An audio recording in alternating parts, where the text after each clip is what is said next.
नमस्कार। हमारे चैनल नींद की प्याली में आपका हार्दिक स्वागत है। आज हम आपको एक अनोखी और मधुर कहानी सुनाने जा रहे हैं जो आपके दिन भर की थकान, परेशानियों और सभी उलझनों को धीरे धीरे आपसे दूर कर देगी, ताकि आप पूर्ण शांति से नींद की मीठी गोद में समा सकें। तो सबसे पहले एक शांत, आरामदायक जगह पर बैठें या लेट जाएं। अपनी आंखें बंद करें और धीरे धीरे अपनी सांसों पर ध्यान केंद्रित करें। गहरी सांस लें और उसे धीरे धीरे बाहर छोड़ें। आज का दिन चाहे कितना ही कठिन क्यों ना रहा हो, अब सब कुछ पीछे छोड़ देने का समय है। याद रखें, जब हम भविष्य की चिंता में खो जाते हैं तो वर्तमान की खूबसूरती हमसे छिन जाती है। अपनी हर सांस के साथ अपने मन की हर फिक्र को बाहर निकालें। जब भी सांस छोड़ें, अपनी सभी चिंताओं को छोड़ने की कल्पना करें। अपने शरीर को पूरी तरह से ढील दें। अपने मन को शांति की गहराई में डुबो दें।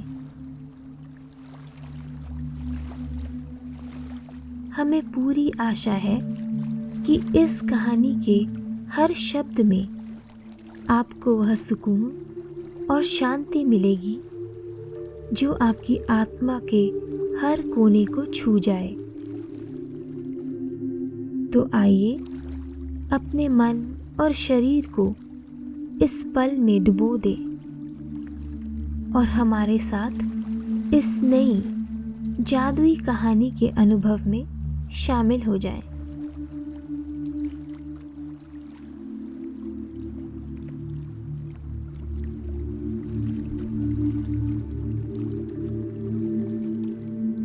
रेशमा एक स्नेहील माँ थी जो अपनी प्यारी बेटी सुधा के साथ एक साधारण सी जिंदगी जी रही थी। सुधा एक सुंदर युवती थी जिसकी मुस्कान में दया और करुणा झलकती थी, लेकिन उसकी जिंदगी एक बड़ी चुनौती से घिरी हुई थी। उसके पैरों में जन्म से विकृति थी, जिसके कारण उसका चलना बेहद कठिन था। जब तक सुधा के पिता जीवित थे, उन्होंने अपनी बेटी के इलाज के लिए हर संभव प्रयास किया,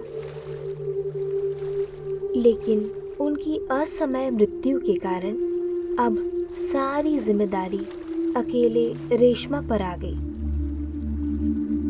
उसकी मामूली सी कमाई से 2 वक्त की रोटी जुटाना ही मुश्किल हो जाता था। सुधा के इलाज के बारे में सोचना तो दूर की बात थी। सभी मुश्किलों के बावजूद रेशमा ने अपनी बेटी को खुश रखने के लिए अपनी पूरी जान लगा दी। सुधा, जो खुद शारीरिक कठिनाइयों से जूझ रही थी, अपनी माँ के लिए हौसले और प्रेरणा का स्रोत बन गई। वह अपने संघर्षों के बावजूद हमेशा अपनी माँ को सहारा देने की कोशिश करती। उसकी दयालु मुस्कान और साहस ने रेशमा को हर मुश्किल से लड़ने की ताकत दी। सुधा का अकेलापन उसके जीवन का सबसे बड़ा दुख बन गया था। जब वह छोटी थी तो अक्सर अपनी माँ से पूछती, माँ, सब मेरे पैरों को ही क्यों देखते हैं? क्या किसी को अपनाने के लिए उसका अच्छा इंसान होना, सबके साथ अच्छा व्यवहार करना काफी नहीं है? रेशमा के पास इन सवालों का कोई जवाब नहीं होता। वह बस अपनी बेटी को गले लगाकर अपने आंसुओं को छिपा लेती।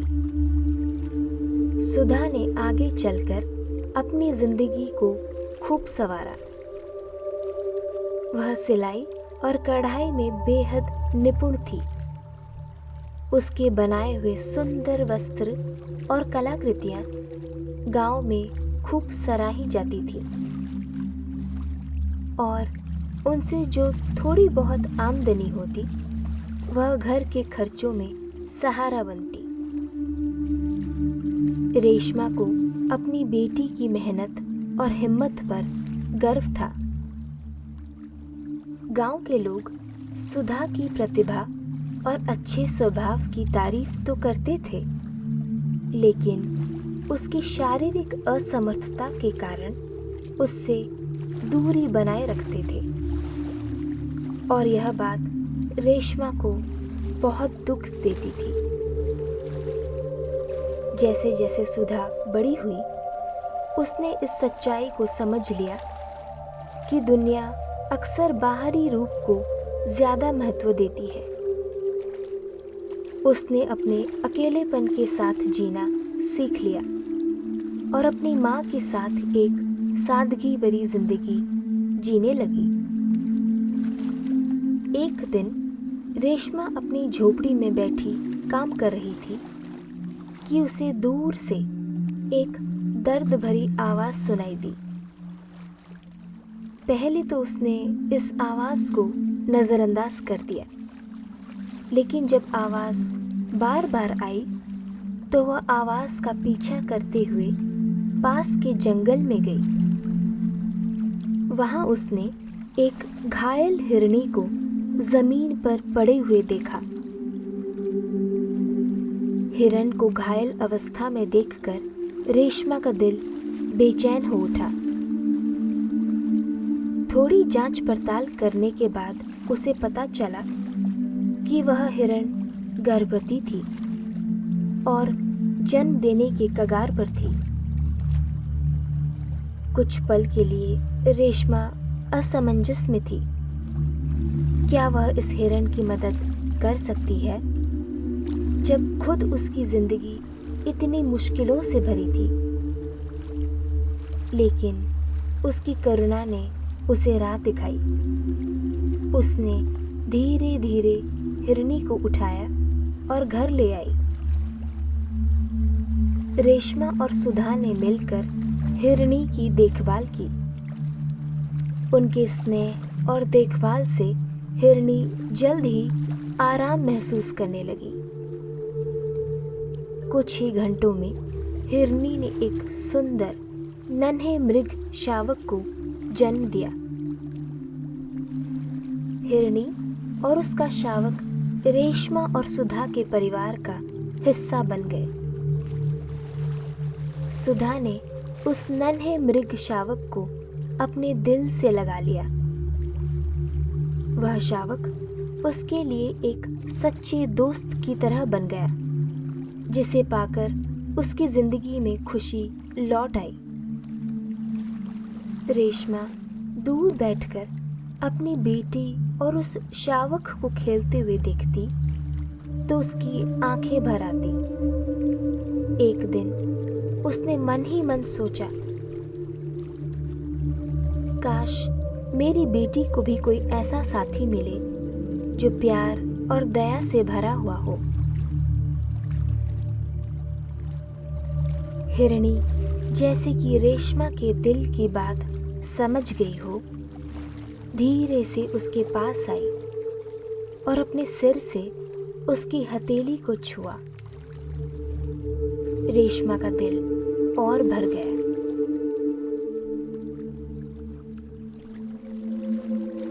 उसने रोते हुए कहा, मैं बस इतना चाहती हूँ कि मेरी बेटी खुश रहे। वह भी बाकी लड़कियों की तरह खुशी की हकदार है। आखिर मेरे अलावा उसका और कौन है? उस रात जब सब सो चुके थे, तब कुछ अद्भुत हुआ। हिरणी और उसका शावक धीरे से उठे और सुधा के पास गए।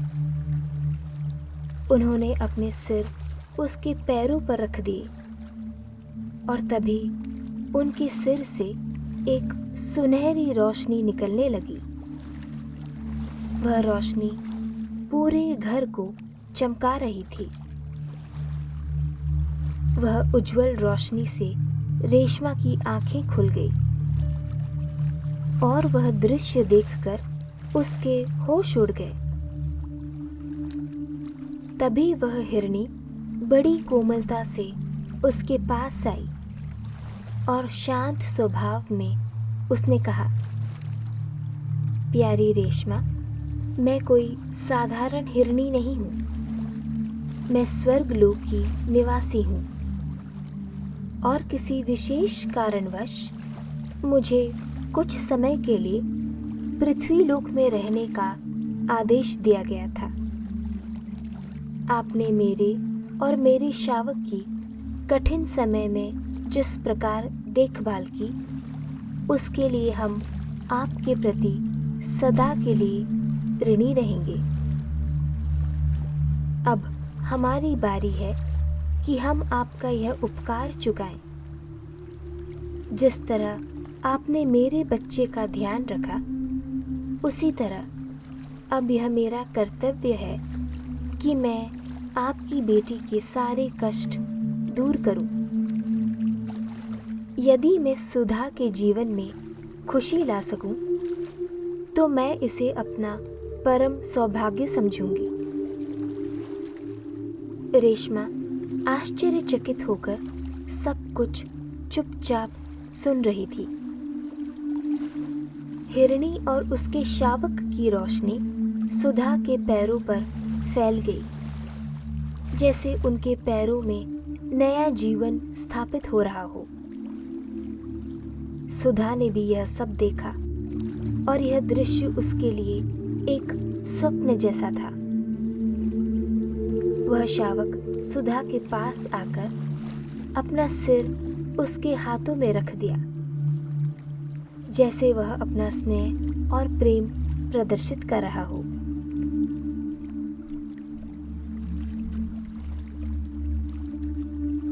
अचानक सुधा को एहसास हुआ कि वह बिना सहारे के खड़ी हो सकती है। उसने धीरे धीरे कदम बढ़ाए और फिर पूरी ताकत के साथ चलने लगी। उसकी आंखों में खुशी के आंसू थे। वह खुशी से नाच उठी। रेशमा भी यह देख भावुक हो गई और दौड़कर हिरणी को गले से लगा लिया। फिर उसे दिल से धन्यवाद देने लगी। हिरणी ने कहा, अब आपकी बेटी पूरी तरह से ठीक है। वह अब चल सकेगी, दौड़ सकेगी और एक सामान्य जीवन जी सकेगी। हिरणी और उसका शावक आखिरी बार रेशमा और सुधा से गले मिले और जंगल की ओर चल पड़े। सुधा और रेशमा उन्हें बड़े प्रेम और आदर के साथ विदा किया। उस दिन से सुधा की जिंदगी बदल गई। उसने पूरे गांव में दौड़ते हुए सबको बताया कि अब वह चल सकती है। गांव वाले यह चमत्कार देखकर दंग रह गए। जल्द ही एक नेक दिल युवक उससे विवाह करने आया। उनकी शादी के बाद रेशमा ने राहत की सांस ली। उसने देखा कि अब उसकी बेटी खुश और संतुष्ट जीवन जी रही है। रेशमा और सुधा ने हमेशा हिरणी का रहस्य अपने दिलों में छुपाए रखा, लेकिन उनका प्यार हमेशा उनके साथ जीवित रहा। इस कहानी से हमें यह सीख मिलती है कि अगर हम निस्वार्थ भाव से किसी की मदद करते हैं तो वह अच्छाई हमारे जीवन में किसी न किसी रूप में लौट कर आती है। यह सिद्धांत जीवन का सच है कि अच्छाई का प्रतिफल हमेशा हमें मिलता है, चाहे वह तुरंत ना मिले, लेकिन समय के साथ वह ज़रूर हमें सकारात्मक रूप में लौटता है।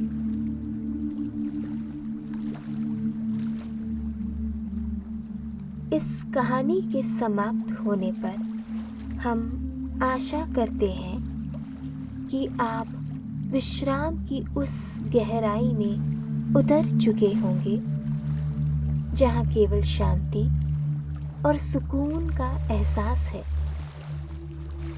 धीरे धीरे इस कहानी को अपने हृदय में समेटे हुए स्वयं को मीठी नींद की गोद में सौंप दें, जहाँ हर चिंतन, हर थकान विलीन हो जाए और बस एक गहरी और मधुर निद्रा के स्पर्श का एहसास हो।